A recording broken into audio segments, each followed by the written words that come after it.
என்ன போய் சம்பூரணம், என்னங்காணும் இது? வா கைலாசம் வா. பிரசாதம், பொங்கல் பிரசாதம் சுட சுட தேவாமிர்தமாக இருக்கிறது.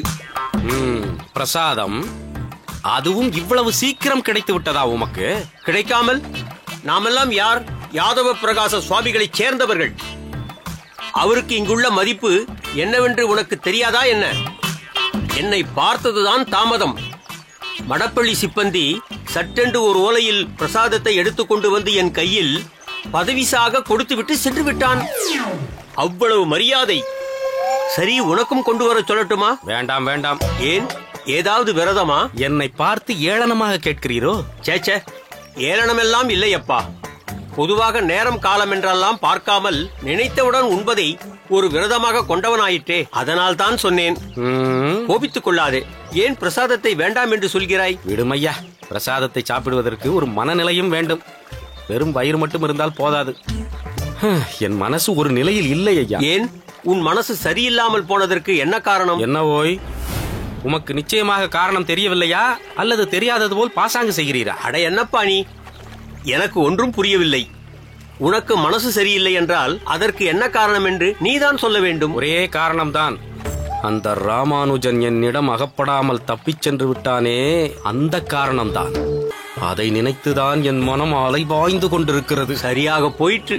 நீ இன்னுமா அந்த ராமானுஜனை நினைத்துக் கொண்டிருக்கிறாய்? அவனை பற்றி தான் பல படியாய் ஆராய்ந்து நிச்சயம் இந்நேரம் அவன் காட்டு விலங்கிற்கு இரையாகி இருப்பான் என்று முடிவு கட்டியாகிவிட்டதே. அது உம் முடிவு. என்னப்பா சொல்கிறாய்? அன்று நீர் இப்படி ஒரு தீர்மானமான பதிலை சொன்னபோது ஏற்கனவே யோசித்து வைத்து சொன்னது போல் எனக்கு படுகிறது. என்ன கைலாசம், ஏதேதோ பிதற்றுகிறாய்? பிதற்றல் எல்லாம் ஒன்றுமில்லை. அன்று சமாதானமான ஒரு பதில், ராமானுஜன் வழி தவறி எங்கோ போயிருப்பான், விலங்குகளுக்கு உணவாக இருப்பான் என்று. ஆனால் இன்று எதுவும் நடவாதது போல் பிரசாதத்தை நன்றாக சாங்கோபமாக வழித்து முழுங்கிக் கொண்டிருக்கிறீர். நான் சந்தேகித்தது சரிதான். அப்படி என்ன சந்தேகம் என் மேல்? வேறு என்ன, ராமானுஜனை ஓசைப்படாமல் இங்கிருந்து தப்பிக்க வைத்துவிட்டு ஒன்றும் தெரியாதது போல் வேஷம் போட்டுக் கொண்டிருக்கிறீரே, அதை சொன்னேன். நல்ல கற்பனை. கற்பனை எல்லாம் இல்லை. ஏன் நடந்திருக்க கூடாது? ராமானுஜனை பாடசாலையில் நீர்தானே கொண்டு வந்து சேர்த்தீர். முன்பே உமக்கு சோமயாஜியிடம் நல்ல நட்பு வேறு.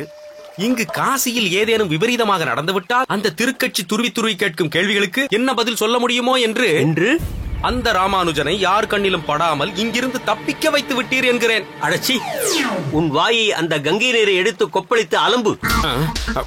ராமானுஜனை நான் தப்பிக்க வைத்தேனாம். உன் கையாலாகாத காரியத்துக்கு என்னை வம்பிற்கு இழுக்கிறாயா?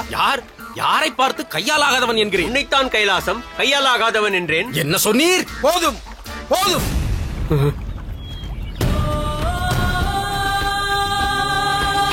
காசியில் வந்தும் என் மானம் போக வேண்டுமா?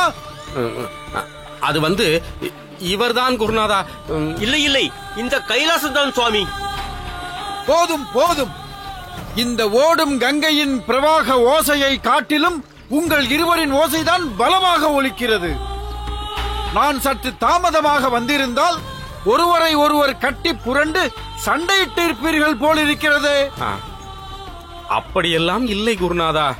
ஒரு ஆற்றாமை, கைக்கு எட்டியது வாய்க்கு எட்டவில்லை என்று. ஏன், உனக்கு சேர வேண்டிய பிரசாதத்தையும் சம்பூர்ணம் சேர்த்து சுவீகரித்து விட்டாரோ? பிரசாதத்தை குறித்து விவாதம் இல்லை குருநாதா. பிறகு கைக்கு எட்டிய வாய்ப்பு, அதாவது அந்த ராமானுஜன் காசி வரை வந்து என் கையில் வகையாக சிக்குவான் என்று பார்த்தேன்.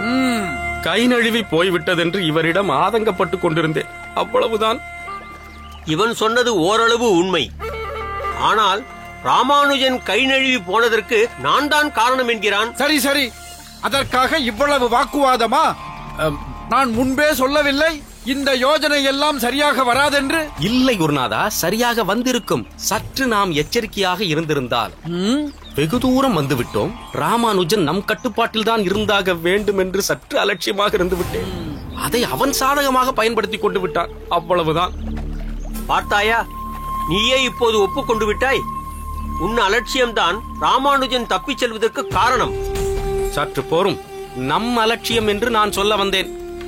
திட்டம் சரியாக இருந்திருந்தால் இந்நேரம் கங்கையின் நடுவில் முதலைகளுக்கு இரையாகி இருப்பான் அந்த ராமானுஜன். போதும் கைலாசம்.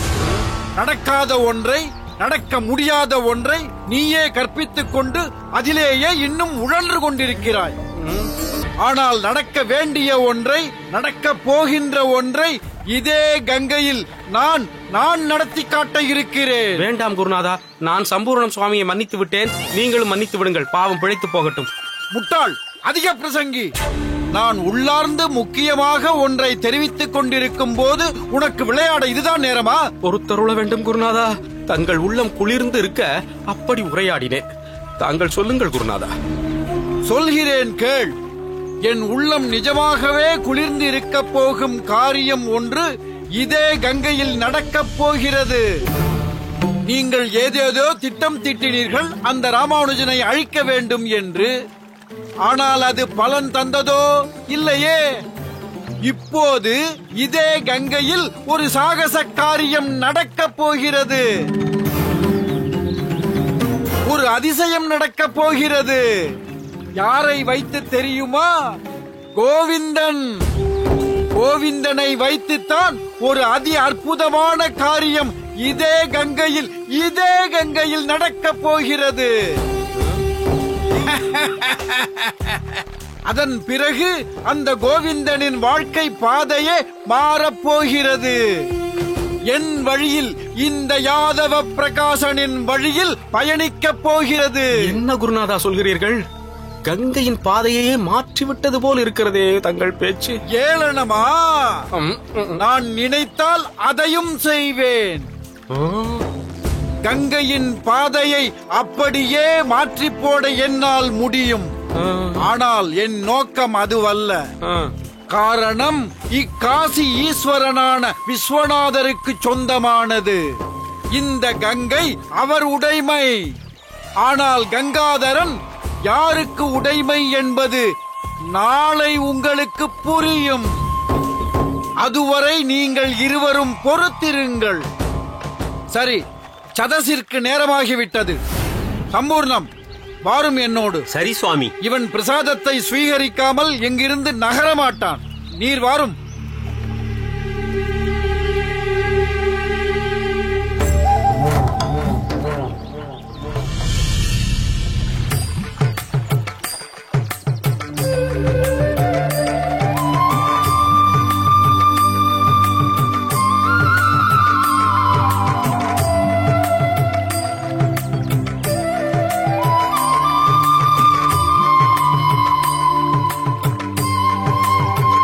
மாணவ செல்வங்களே, இதோ பிரவாகித்து ஓடும் கங்கையை கண்குளிரக் கண்டு தரிசியுங்கள்.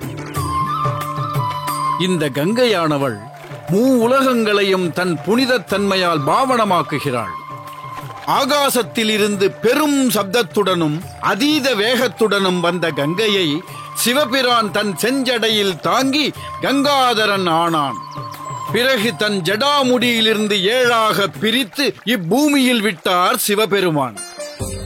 கிழக்கு திசையில் விடப்பட்ட கங்கை ஹலாதினி, பாவனி, நளினி என்று அழைக்கப்படுகிறாள்.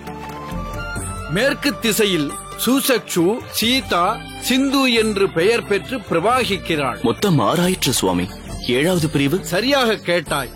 7வது பிரிவுதான் பகீரதன் என்ற மன்னனின் பின்தொடர்ந்து சென்ற பாகீரதி ஆவாள். சிவ சம்பந்தப்பட்டது, மிக புனிதமானது. இதில் ஸ்நானம் செய்து தேவர்களும் சாபமற்று போனார்கள். முனிவர்கள் தொட்ட மாத்திரத்தில் புனிதமடைந்தார்கள். இதே கங்கையான பாகீரதி ஜன்ஹு முனிவரின் ஆசிரமத்தை தகர்க்கப் போக அம்முனிவர் கங்கையை தன் தவ வலிமையால் குடித்துவிட்டார். பிறகு பகீரதனின் வேண்டுதலுக்கு இணங்க தன் காது வழியாக பூமியில் விட்டார். எனவே கங்காதேவிக்கு ஜானவி என்ற பெயர் வழங்கலாயிற்று. மாணவர்களே, அன்றாடம் நாம் கிரகத்தில் நீராடும் போதும் கங்கை என்று மனதில் நினைத்து உச்சரித்தாலே போதும், நம் பாவங்கள் நசித்து போகும். நாம் நீராட செல்லலாமா குருதேவா? ஓ, தாராளமாக. அனைவரும் என்னை தொடர்ந்து வாருங்கள். அதிகமான தூரம் சென்றுவிடக் கூடாது. நான் நின்ற இடத்திற்கு அருகில் நின்று 3 முறை மூழ்கி எழுந்திருக்க வேண்டும். 3வது முறை மூழ்கும் போது உங்களின் இலக்கான அபிலாஷை என்னவோ அதை மனதில் நினைத்துக் கொண்டு மூழ்கி எழுந்திருக்க வேண்டும். உங்களின் பிரார்த்தனை நிச்சயம் பூர்த்தியாகும். நாம் நினைத்தது எதுவாயினும் பூர்த்தியாகுமா குருதேவா? அதில் என்ன சந்தேகம்? நீங்கள் யாருடன் வந்திருக்கிறீர்கள்? சதசில் பார்த்தாய் அல்லவா, வேதாந்த வித்தகன் யாதவ பிரகாசனுடன் வந்திருக்கிறீர்கள். அதை மறந்துவிட வேண்டாம். உங்கள் அபிலாஷைகள் நிச்சயமாக பூரணமாக நிறைவேறும். அதிலும் 3வது முழுக்கின் போது அதை நினைத்து மூழ்க வேண்டியது மிக மிக முக்கியம். சரி, நேரம் ஆக ஆக இந்த பிரவாகம் மேலும் வேகம் எடுக்க வாய்ப்பிருக்கிறது. நாம் அனைவரும் சென்று ஸ்நானம் செய்வோம். வாருங்கள். கோவிந்தா, நீ தயார்தானே? தயார் குருநாதா. வார்த்தைகள் வாயிலிருந்து அதிகம் சுரத்தில்லாமல் வருகிறது. புரிகிறது. உன் அண்ணன் ராமானுஜனை நினைத்து ஏங்குகிறாயா? என்ன செய்வது? எனக்கும் அதே ஏக்கம் இருக்கத்தான் செய்கிறது. எதிலும் ஒரு தனி வழியை தேடுவது அவன் வழக்கமாகிவிட்டது. அவன் இல்லாமல் இந்த கங்கையில் நான் முழுகுவது சற்று சங்கடமாகத்தான் இருக்கிறது. நீ கவலைப்படாதே. ஈஸ்வரோ ரட்சது என்று நினைத்து கங்கையில் மூழ்குவோம். நிச்சயம் நல்லதே நடக்கும். வா கோவிந்தா, வாருங்கள். அனைவரும் என்னை பின்தொடர்ந்து வாருங்கள்.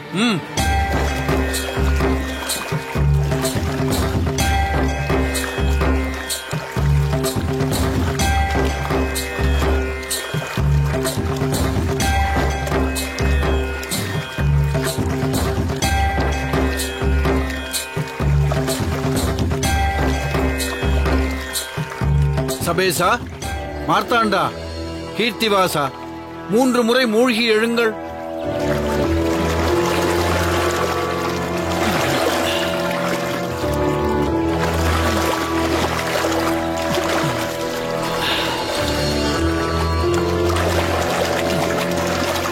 மூன்றாவது முறை மூழ்கும் போது என்ன அபிலாஷையை வைத்தீர்கள்? குளிரில் மூச்சடித்து விடாமல் இருக்க வேண்டும் என்று நினைத்தேன் குருநாதா.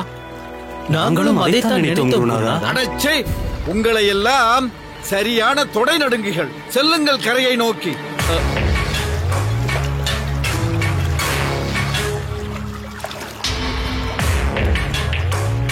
கைலாசம், நீ மூழ்கி எழு.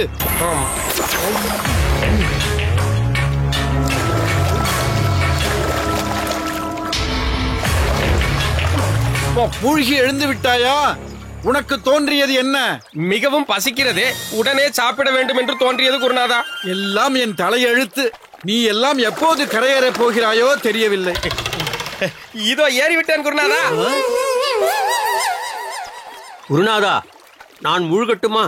மூழ்கி எழும்.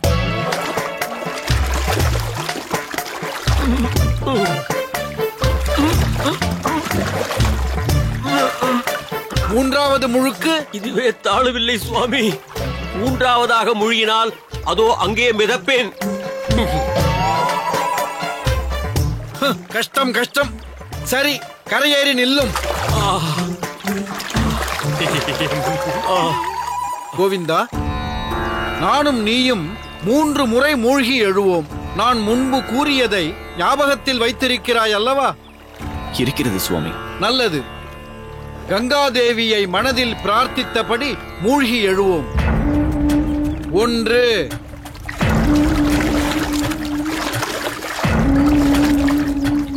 2,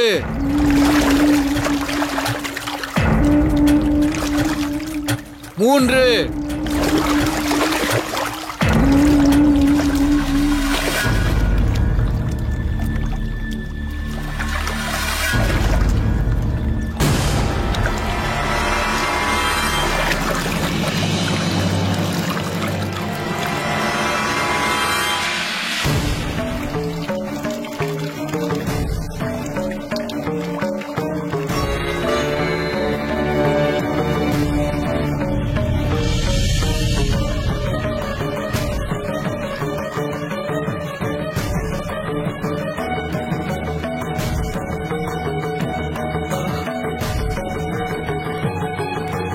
சுவாமி, அடியனின் கைகளில் பாருங்கள்.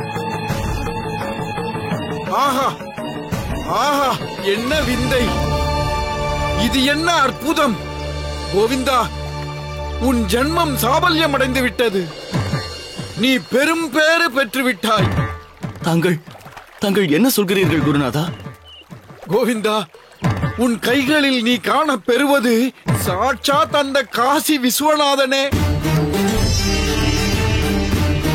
கங்கையை தன் ஜடாமுடியில் கொண்ட கங்காதரனே. என்னிடம் வரவேண்டியவர் உன்னிடம் பிரீத்தியாகி உன் உள்ளங்கையில் பிரத்யட்சமாகிவிட்டார். நீ ஸ்பரிசித்து ஏற்கும்படி உன் கைகளில் பிரசன்னமாகிவிட்டார். நீயே பாக்கியவான், நீயே பாக்கியவான். அனைவரும் பாருங்கள், கோவிந்தனின் கைகளில் பிரசன்னமாகி இருக்கும் கங்காதரனை பாருங்கள். அனைவரும் பார்த்தீர்களா? அனைவரும் பார்த்தீர்களா? காசி யாத்திரை முடிந்து ஊர் திரும்பும் ஒவ்வொருவருக்கும் ஒவ்வொரு விதமான சிறந்த பலன் கிட்டும் கோவிந்தா. ஆனால் உனக்கோ பலன் கைமேல் காசியிலேயே கிடைத்து விட்டது.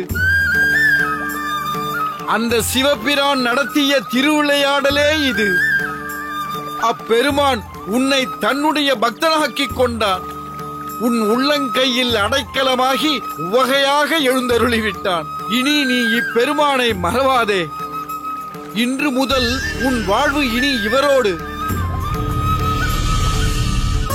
பிறை சூடிய கைலாயபதி இப்போது உன் கையில். இமயத்தின் உச்சியில் இருப்பவரை உன் கைகளில் கொணர்ந்து விட்டாய். உள்ளங்கை கொணர்ந்த நாயனார் ஆகிவிட்டாய். ஆம், இன்று முதல் நீ உள்ளங்கை கொணர்ந்த நாயனார்.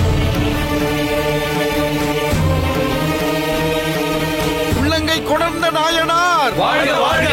உள்ளங்கை கொணர்ந்த நாயனார். வாழ்க வாழ்க! உள்ளங்கை கொணர்ந்த நாயனார். வாழ்க வாழ்க!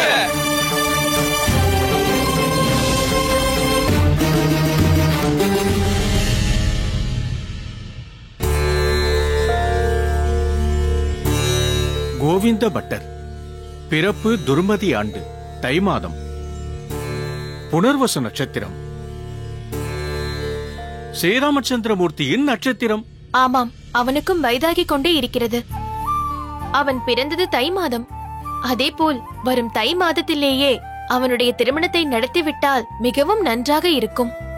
இவன் வயதுடையவர்கள் எல்லோருக்கும் திருமணம் நடந்துவிட்டது.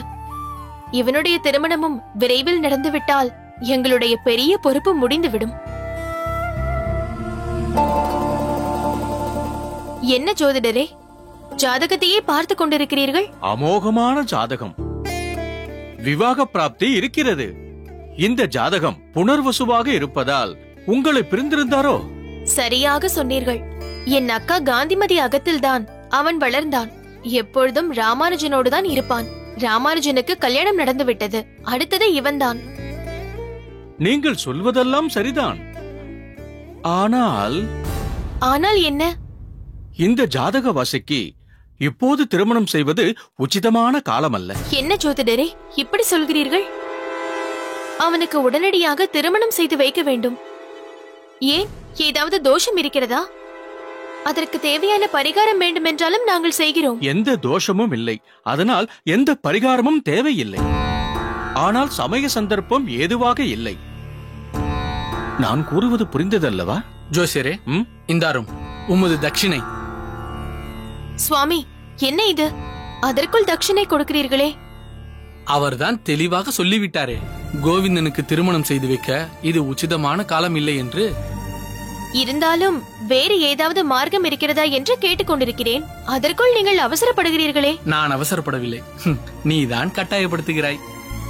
ஜாதகத்தை பார்த்து இவர் சொல்லிவிட்டார். எப்படியும் விவாக பிராப்தி இருக்கிறது என்பதையும் சொல்லிவிட்டார். பிறகு என்ன? ஜோசியரே, அவசியப்படும் போது நாங்கள் அழைக்கிறோம். இதை பெற்றுக் கொள்ளுங்கள். சரி, நான் உத்தரவு வாங்கிக் கொள்கிறேன். நீங்கள் கவலை கொள்ள வேண்டாம் அம்மா. கோவிந்த பட்டருக்கு அவசியம் திருமணம் நடக்கும். நான் வருகிறேன். என்ன சுவாமி இது? ஜோசியரை அதற்குள் அனுப்பி வைத்து விட்டீர்கள். பெரிய பிராட்டி, எப்பொழுது ஜோசியர் இது உகந்த நேரம் அல்ல என்று சொல்லிவிட்டாரோ அதற்கு பின் அவரை கட்டாயப்படுத்தி எந்த ஒரு பலனும் இல்லை. நீங்கள் ஏன் இப்படி சொல்கிறீர்கள்? கோவிந்தன் என்றும் திருமணத்திற்கு சம்மதிக்க மாட்டான் என்று நினைத்து விட்டீர்களோ? அவன் சம்மதிக்கவில்லை என்றால் அவனை எப்படி சம்மதிக்க வைப்பது என்பது எனக்கு நன்றாக தெரியும். ஆனால் சந்தர்ப்ப சூழ்நிலை இப்பொழுது அதற்கு அனுகூலமாக இல்லை என்றால் ஜாதகத்தை மீறி நாம் எதுவும் செய்யக்கூடாது. பெரிய பிராட்டி, உன் ஆசையும் அவசரமும் எனக்கு புரிகிறது. ஆனால் எல்லாமே விதிப்படிதானே நடக்கும். நீங்கள் எனக்கு எந்த சமாதானமும் சொல்ல வேண்டாம். நான் முடிவு செய்து விட்டேன். கோவிந்தனுக்கு எப்படியும் திருமணம் செய்து வைத்து விடுவேன். இது நிச்சயம். கோவிந்தன் திருமணமே வேண்டாம் என்கிறான். இவளோ நிச்சயம் செய்து வைப்பேன் என்கிறாள். இருவருக்கும் இடையில் நான் மாட்டிக்கொண்டு முழிக்க வேண்டியிருக்கிறது. இது எங்கே போய் முடிய போகிறதோ?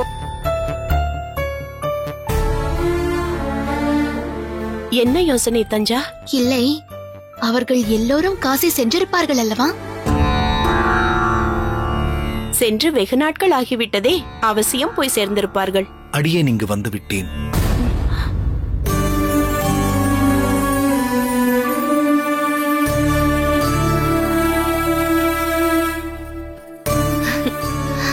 வாருங்கள் சுவாமி, வாருங்கள். எப்பொழுது வந்தீர்கள்? இப்பொழுதுதான். பார், இப்பொழுதுதான் தஞ்சாவின் முகம் மலர்கிறது. ஆமாம் ராமானுஜா, இவ்வளவு விரைவாக எப்படி வந்தாய்? காசிக்குத்தானே சென்றாய்? கோவிந்தன் எங்கே? கோவிந்தன் காசிக்கு சென்றிருக்கிறான். என்னது, கோவிந்தன் காசிக்கு சென்றிருக்கிறானா? நீயும் தானே காசிக்கு சென்றாய்? காசிக்கு நான் போனேன், ஆனால் காசியை சென்றடையவில்லை. என்ன ராமானுஜா, என்ன சொல்கிறாய்? ஒன்றுமே புரியவில்லை. சற்று விளக்கமாக சொல். நாங்கள் சென்ற வழியில் காட்டுப்பாதையில் மற்றவர்களை தவறவிட்டு விட்டேன். மேற்கொண்டு எப்படி செல்வது என்று வழி தெரியாமல் நின்றேன். இருள் சூழ்ந்து கொண்டது. எங்கிருக்கிறேன் என்றே சரிவர தெரியவில்லை. ஆங்காங்கே ஓநாய்களின் ஊளை சப்தம் வேறு. என்ன செய்வது என்றே தெரியவில்லை. மேற்கொண்டு என்ன நடந்தது ராமானுஜா? எப்படி இங்கே வந்தாய்? அதை சொல். இரவு முழுவதும் எப்படியோ அதே இடத்தில் பொழுதை கழித்துவிட்டு மறுதினம் காலை மற்றவர்கள் இருந்த இடத்திற்கு சென்று பார்த்தேன். அங்கே ஒருவரையும் காணவில்லை. அது எப்படி? நீ அவர்களுடன் இல்லை என்றதும் அவர்களும் உன்னை தேடி இருப்பார்களே. தேடி இருக்கலாம், ஆனால் அடியேன் எப்படியும் காசிக்கு வந்து சேர்ந்து விடுவேன் என்ற நம்பிக்கையில் அவர்கள் புறப்பட்டிருப்பார்கள். ஆனால் அடியேனோ என்ன செய்வது என்றே தெரியாமல் நின்று கொண்டிருந்தேன். அப்போது ஒரு வேடர் அங்கு வந்தார். தனியாக அந்த காட்டுப்பாதை வழியாக காசிக்கு செல்வது கடினம் என்றும் அடியேன் மீண்டும் இங்கு வந்து அடைவதே சிறந்தது என்றார். காஞ்சியம்பதி எல்லை வரை துணைக்கு வந்து சென்றார்கள் அவரும் அவர் பாரியாளும். அதன்பின் அடியேன் இங்கு வந்துவிட்டேன். அம்மா, பார்த்தீர்களா? நான் சொல்லிக் கொண்டே இருந்தேன், இவருக்கு ஏதோ அபாயம் நேரப்போகிறது என்று. நான் நினைத்தது சரியாகத்தான் இருக்கிறது. அன்று நெற்றியில் இடித்துக் கொண்ட பொழுதே தோன்றியது. நீங்கள்தான் ஏதேதோ சமாதானம் சொன்னீர்கள். தஞ்சா, இது எல்லாம் உன் அனாவசிய கற்பனை. இல்லை சுவாமி, வரதன் எனக்கு உணர்த்தி இருக்கிறார். உங்களுக்கு ஏதோ ஒரு ஆபத்து என்பதை என் உள்மனது சொல்லி இருக்கிறது. அதுதான் இப்பொழுது நல்லபடியாக வந்து சேர்ந்து விட்டேனே. இருந்தாலும் சற்று நினைத்து பாருங்கள் சுவாமி. காட்டில் தன்னந்தனியாக விலங்குகள் மத்தியில் நினைத்தாலே தொண்டையை அடைக்கிறது. ஆமாம் ராமானுஜா, தஞ்சா சொல்வதை போல் நீ உயிர் பிழைத்து வந்திருக்கிறாய். காட்டு மிருகங்களிடமும் விலங்குகளிடமும் சிக்கியிருந்தால் ஒரு இரவு முழுவதும் தனியாக இருந்திருக்கிறாயே. இருவரும் ஏன் இப்படி பதட்டம் அடைகிறீர்கள், அழுகிறீர்கள் என்று புரியவில்லை. அதுதான் இப்பொழுது உங்கள் முன் நிற்கிறேனே. பிறகு என்ன? இல்லை ராமானுஜா, இனி நீ வெளியூர் எங்கும் செல்ல வேண்டாம். எந்த படிப்பாக இருந்தாலும் திருப்புட்குழி, காஞ்சிபுரம் இதற்குள்ளேயே நிறுத்திக்கொள். எந்த சதசிலும் கலந்து கொள்ள வேண்டாம். சரியாக சொன்னீர்கள் அம்மா. அங்கெல்லாம் சென்றுதான் இந்நகத்துக்காரர் பிரசித்தி பெற வேண்டும் என்பதில்லை. இப்பொழுது இருக்கும் கீர்த்தியும் ஞானமுமே அவருக்கு போதுமானது. சரி தஞ்சா, சரி அம்மா. உங்களை விட்டு அடியேன் இனி எங்கும் செல்ல மாட்டேன். போதுமா? முதலில் உங்கள் புலம்பலை நிறுத்துங்கள். தலைக்கு வந்தது தலைப்பாகையுடன் சென்றது என்பது போல் தப்பி பிழைத்து வந்துவிட்டீர்களே, அதுவே எனக்கு போதும். சரி, கோவிந்தன் நல்லபடியாகத்தானே இருக்கிறான்? அவன் நன்றாகத்தான் இருக்கிறான். குருநாதரை விட்டு சற்றும் விலகாமல் அவர் அருகிலேயே இருக்கிறான். அடியேன் தான் சற்று அசரத்தையாக இருந்து விட்டேன். பக்கத்தில் என்ன இருக்கிறது என்று பார்க்கச் சென்றவன் பாதை தெரியாமல் அவர்களை தவற விட்டு விட்டேன். அடியேனின் தவறுதான். எப்படியோ அவனும் காசி பயணத்தை முடித்துக் கொண்டு வந்து சேரட்டும். தஞ்சா, ராமானுஜனை பார், களைத்து போய் வந்திருக்கிறான். அவனை உள்ளே அழைத்து சென்று உண்பதற்கு ஏதாவது கொடு. அவனும் சற்று இளைப்பாரட்டும். போ ராமானுஜா. சரி அம்மா. வாருங்கள் சுவாமி.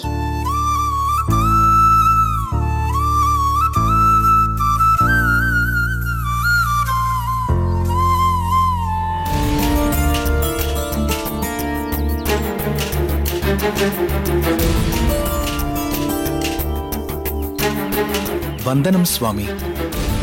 ராமானுஜா, நீயா? நீ எப்படி இங்கே? இது எப்படி சாத்தியம் ராமானுஜா? நீ காசிக்கு அல்லவா சென்றாய்? அதற்குள்ளாக எப்படி நீ காசிக்கு சென்று திரும்ப இயலும்? நீ காசிக்கே போகவில்லை என்பதும் சாத்தியமில்லை. காரணம், அடியேன் நித்தியபடி உன் தாயாரை சந்தித்து நலம் விசாரித்தபடிதான் இருக்கிறேன். நேற்று வரை நீ அகத்தில் இல்லாதது அடியேனுக்கு நன்றாக தெரியும். பிறகு நீ எப்பொழுது வந்தாய்? காசிக்கு சென்று திரும்புவது என்பது இவ்வளவு குறுகிய கால அளவிற்குள் நடப்பது என்பது சாத்தியமே இல்லை. நீ காசிக்குத்தானே சென்றாய்?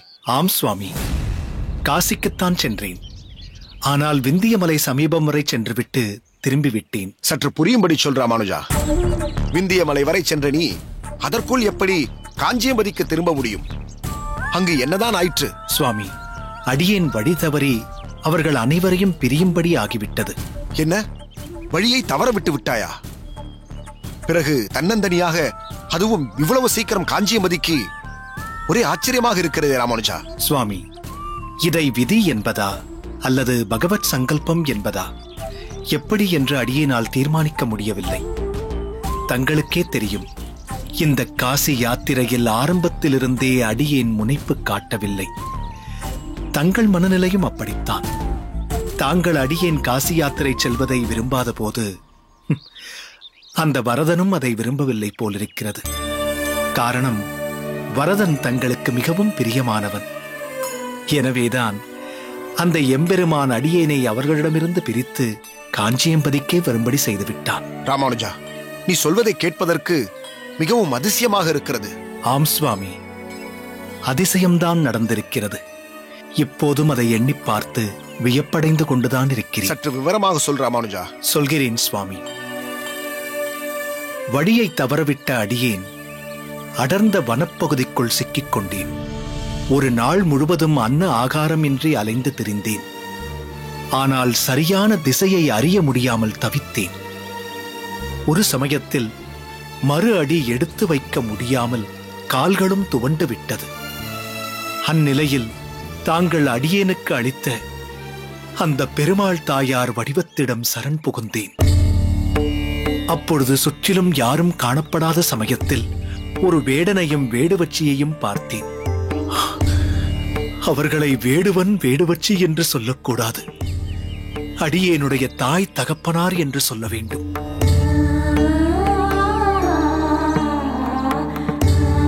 திக்குத் தெரியாத அக்காட்டில் வேடர் தந்தையாயிருந்து அடியேனை வழிநடத்தினார். அந்த வேடுவச்சி தாயாயிருந்து அடியேனுக்கு அன்னமிட்டாள். ஆத்மார்த்தமாக சொல்ல வேண்டும் என்றால் அவர்கள் கொடுத்தது தேனும் தினைமாவும் என்றாலும் அது அடியேனுக்கு தேவாமிர்தம் போல் இருந்தது. அத்தாய் பேசிய ஒவ்வொரு பேச்சிலும் அப்படி ஒரு வாத்சல்யம், தாயுள்ளம். கன்றினை அரவணைக்கும் தாய் பசு போல் ஒரு பரிவையும் அன்பையும் அவர் என்னிடம் வெளிப்படுத்தினார். அதில் அடியேன் கரைந்து போனேன், அடியேனையே மறந்து போனேன். அவர்களின் ஆலோசனைப்படி ஒரு நாள் இரவு பொழுது அவர்களுடன் தங்கியிருந்தேன்.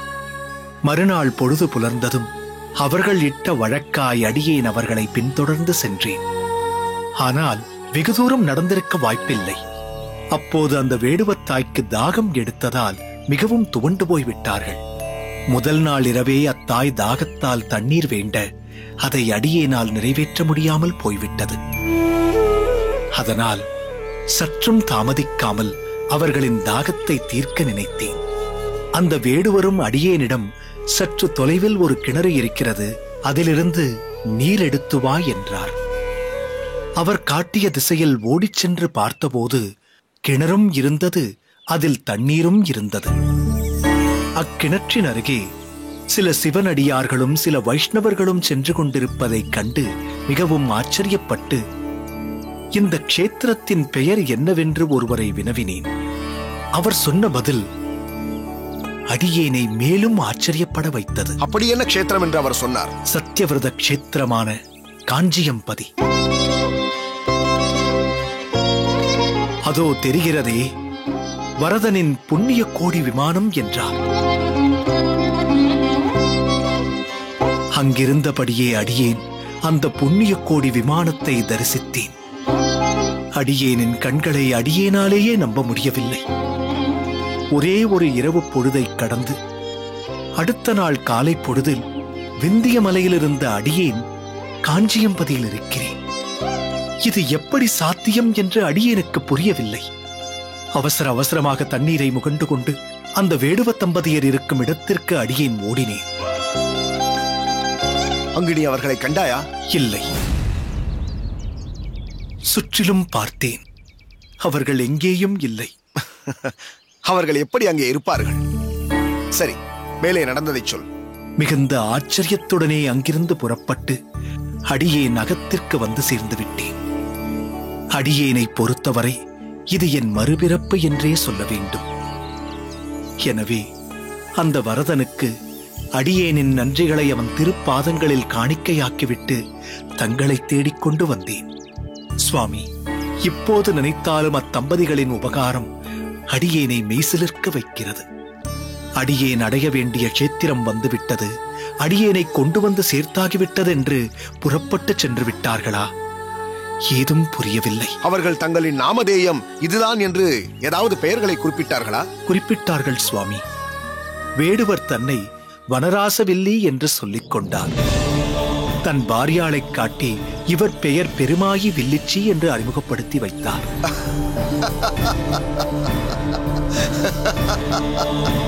சுவாமி, தாங்கள் சிரிப்பதின் அர்த்தம் அடியேனுக்கு விளங்கவில்லை. ராமானுஜா, அந்த வரதன் இருக்கிறானே, ஒரே சமயத்தில் நாட்டுக்குள்ளேயும் இருப்பான், காட்டுக்குள்ளேயும் இருப்பான். நித்தியப்படி அடியேன் கவரி வீசும் பொழுது அடியேனிடமும் சம்பாஷித்துக் கொண்டிருந்திருக்கிறான். அதே சமயத்தில் உன்னுடன் வனாந்தரத்திலும் உரையாடிக் கொண்டிருந்திருக்கிறான். சுவாமி, தாங்கள் என்ன சொல்கிறீர்கள்? ராமானுஜா, வந்தது வனராசவில்லி இல்லை, வரதராஜன். உனக்கு உணவளித்தது பெருமாயி வில்லிச்சி இல்லை, பெருந்தேவி தாயார். இதுதான் பரமாத்மாவின் கருணா விலாசம். அவன் தன் பக்தர்களிடம் காட்டும் பரிவு, சரணாகதர்களை காக்கும் ரக்ஷணம், காப்பு எல்லாம்.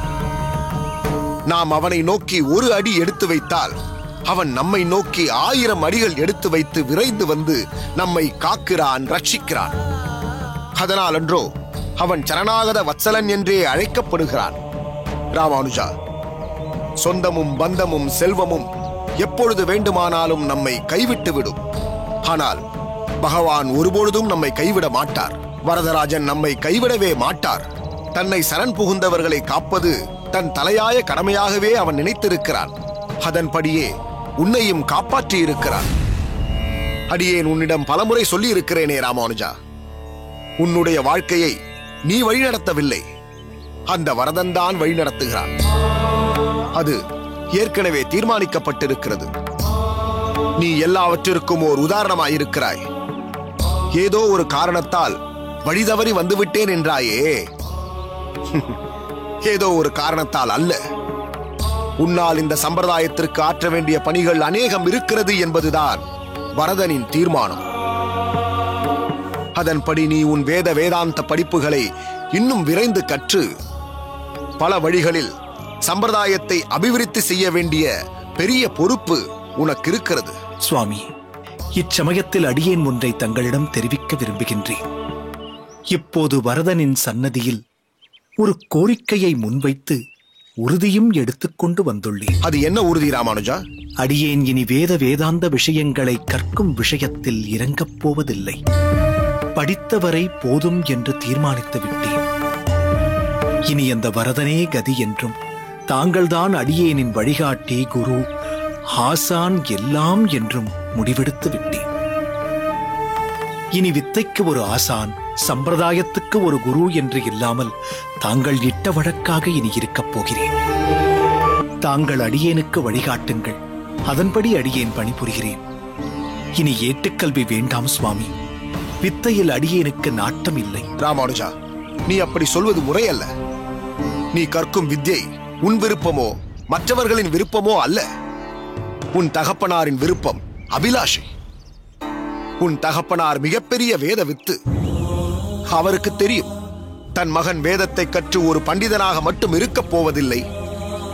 பரந்த இப்பூமிக்கு ஓர் சூரியன் எப்படி ஒளி கொடுக்கிறானோ அதேபோல் தன் புத்திரனும் ஒளி தீபமாக, சம்பிரதாய அபிவிருத்தி சிரேஷ்டனாக, பலரும் பின்பற்றும் ஓர் ஒப்பற்ற தலைமகனாக திகழப்போகிறான் என்பதை தன் மனதில் கொண்டுதான் உன்னை பாடசாலைக்கு அனுப்பி வைத்திருக்கிறார். அடியேனை கேட்டால் நீ படிக்கும் வேதாந்தமே பகவத் சேவை என்றுதான் சொல்வேன். ராமானுஜா, உன் வாழ்க்கையில் ஆன்மீகம், பௌதீகம் என்று இரண்டு இல்லை. ஆன்மீகம் மட்டுமே இருக்கிறது. உன்னுடைய ஒவ்வொரு க்ஷணமும் பகவத் சேவையும் அதை ஒட்டிய விஷயங்களும் தான் என்று பகவான் நினைக்கிறார். சதா சர்வகாலமும் பயன்படாத சில புலன் விஷயங்களின் பால் ஈர்க்கப்பட்டு இந்த சம்சார சாகரத்தில் தத்தளித்துக் கொண்டிருக்கும் பல கோடி ஜீவன்களை நீ உய்விக்க வழிவகை செய்ய வேண்டும் என்பதுதான் அந்த வரதனின் மேலான விருப்பம். அதற்கு உன்னுள் ஏற்கனவே இருக்கும் ஞானம், பக்தி, வைராக்கியம், அனுபவம் இவற்றையெல்லாம் நீ பெற்றிருந்தாலும் பலரை நம் சம்பிரதாய விஷயங்களில் ஈடுபடும்படி நீ செய்ய வேண்டும் என்றார். நுணுக்கமான பல விஷயங்களை நீ ஐயம் தெளிவு பெற உள்ளார்ந்து நீ கற்க வேண்டியது அவசியம். அதற்கு வேதத்திலிருந்தும் வேதாந்தத்திலிருந்தும் பல குறிப்புகளை, கோட்பாடுகளை எல்லோரும் அறியும்படியாக மிகவும் எளிதில் உணரும்படி எடுத்துரைக்க வேண்டிய கட்டாயமும் பொறுப்பும் உனக்கு இருப்பதாகவே அடியே நினைக்கிறேன். இல்லை என்றால் இப்பொழுதிருக்கும் பண்டிதர்கள், படிப்பாளிகள், அறிவாளிகள், பாண்டித்யம் மிக்கவர்கள் நீ சொல்வதை ஏற்க மறுப்பார்கள். எனவே நுணுக்கமாக பலவற்றை அறிந்து அதில் நீ நிபுணத்துவம் பெற வேண்டியது மிக மிக அவசியம். உன் ஞானமும் சாஸ்திரமும் ஒன்று என்பதை நிரூபிக்கும் வகையில் உனது மேற்கோள்கள் இருக்க வேண்டியது கட்டாயமாகிறது ராமானுஜா. அதற்காகவாவது நீ தொடர்ந்து வித்யையை கற்க வேண்டியது அவசியமாகிறது. இதை நீ மற்றவர்களைப் போல் ஜீவனோ உபாயத்திற்காக கற்கவில்லை. சம்பிரதாய அபிவிருத்திக்காக நீ செய்ய வேண்டிய அற்புதமான காரியம். அதனால் நீ எதை பற்றியும் கவலைப்படாதே. அந்த வரதன் உன்னோடு இருப்பான். எந்த கஷ்டம் வந்தாலும், எந்த எதிர்ப்பு இடர்பாடு வந்தாலும், எந்த துக்கம் வந்தாலும், துயரம் வந்தாலும் வரதன் உன்னோடு இருப்பான். உன்னை வழியும் நடத்துவான். ராமானுஜன் என்னவாக ஆக வேண்டுமோ அது வரதனின் தீர்மானம். அதனால் அடியேனை போன்றவர்களை உதாரணமாக எடுத்துக்கொண்டு இந்த அளவிற்கு ஈடுபட்டால் போதும் என்று நீ நினைக்க வேண்டாம். அடியேன் செய்யும் சேவை என்பது வரதன் அமைத்துக் கொடுத்த ஒரு குறுகிய வட்டம், ஆச்சாரியருடைய கிருபை. ஆனால் அடியேனுக்கும் ஒரு உயர்த்தி ஏற்பட போகிறது என்றால் அது உன்னுடைய சம்பந்தத்தால் தான் ஏற்பட போகிறது ராமானுஜா. ஒன்றை உணர்ந்து கொள் ராமானுஜா, நீ தலைவன், நாங்கள் எல்லோரும் உன் தொண்டர்கள், பலரும் உனது தாசானு தாசர்கள். நீ முன்னோக்கி போ. உன்னை தொடர்ந்து அடியேனை போன்ற பலரும் உன் அடியொற்றி பின்தொடர்ந்து வருகிறோம். சுவாமி, அப்படி சொல்ல வேண்டாம். அடியேன் என்றும் தலைவனாக இருக்க விரும்பவில்லை. பகவானுடைய தொண்டர்களுக்கு தொண்டர்களுக்கு தொண்டனாக இருக்கவே ஆசைப்படுகிறேன். இது போதும் ராமானுஜா. இந்த ஒரு மனோபாவம் போதும். நீதான் தலைவன் என்பதை அனைவரும் புரிந்து கொள்வதற்கு. என்றைக்கு ஒருவன் பகவானுக்கும் பக்தர்களுக்கும் கீழென்று தன்னை தாழ்த்திக் கொள்கிறானோ அப்பொழுதே அவன் எல்லோரை விடவும் உயர்ந்து நிற்கிறான்.